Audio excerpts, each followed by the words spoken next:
Velamal Engineering College Cyber Security admissions open for 2026. காலியாக உள்ள மாநிலங்களவை பதவிக்கு ஜூன் 18ஆம் தேதி தேர்தல் நடத்தப்படும் அப்படின்னு அட்டவணை வந்திருக்கு. அதனால இன்டர்வியூ பண்ணணும். இதில் யார் போட்டிடுவாங்கன்னு நினைக்கிறீங்க? ஒரு கூட்டணி கட்சிக்கு ஒதுக்கீடு இருக்கும்னு நினைக்கிறீங்களா? இல்லை தமிழக வெற்றி கழகமே நாடாளுமன்ற பிரதிநிதித்துவமும் தனக்கு தேவை, அது நலம் அப்படின்னு அவங்க களமாடுவாங்கன்னு நினைக்கிறீங்களா?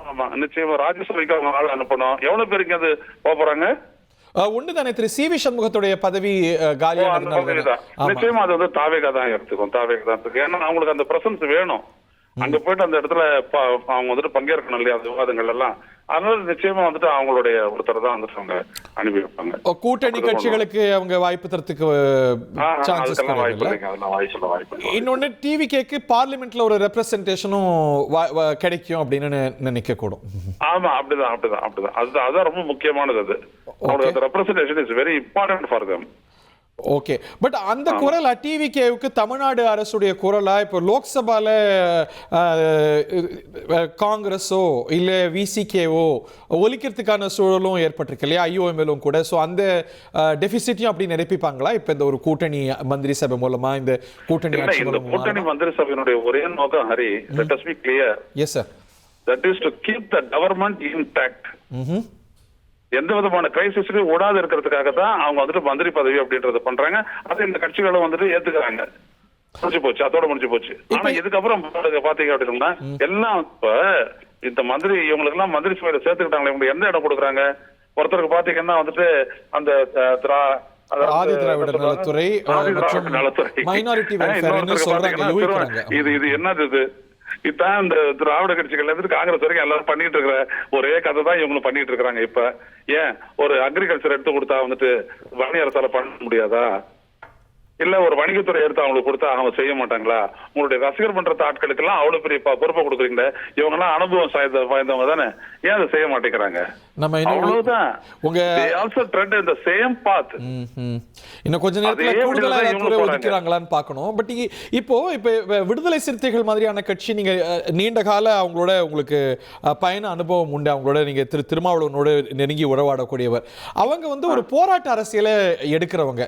ஸோ இன்னைக்கு ஒரு இன்கம்பண்டா ஆட்சியில பங்கு கொள்ளும் போது அது எந்த அளவுக்கு அதிகாரம் ஒரு பலம் தருதோ, அதே போல அவங்களுடைய போராட்ட அரசியல் தான் அவங்களுடைய முக்கியமான ஒரு டிஎன்ஏ. எப்படி மம்தா பானர்ஜி போராட்ட அரசியல இருந்து ஆட்சி அரசியலுக்கு போகும்போது அது ஒரு அன்ஈசி டிரான்சிஷனா இருந்ததோ, அது போல விசிகாவுக்கும் அது ஒரு சவாலா இருக்கும் அப்படின்னு பாக்குறீங்களா?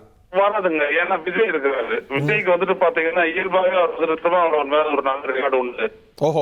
ரெண்டாவது விஜய் பொறுத்தவரைக்கும் பழகிட்டதுக்கு அப்புறம் வந்துட்டு அவருக்கு ஒன்சு தெரிஞ்சிருச்சு அப்படின்னா வந்துட்டு அவர் ரொம்ப இயல்பாகவே வந்துட்டு அவங்களோட இருப்பாரு. அவங்களுடைய சொல்றதெல்லாம் கேட்டுக்கிறாரு. அவருக்கு தேவை என்ன தெரியுங்களா?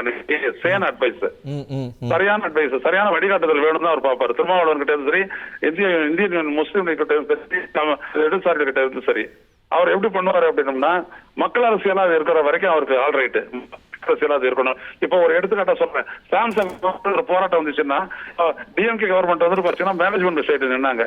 அதே இது இப்ப நடந்துச்சு அப்படின்னா தாவேகா தொழிலாளர் பக்கம் தான் நிக்கும். Take it from me. ஏன்னா விஜய் அப்படிதான் எடுப்பாரு, முடிவு எடுப்பாரு.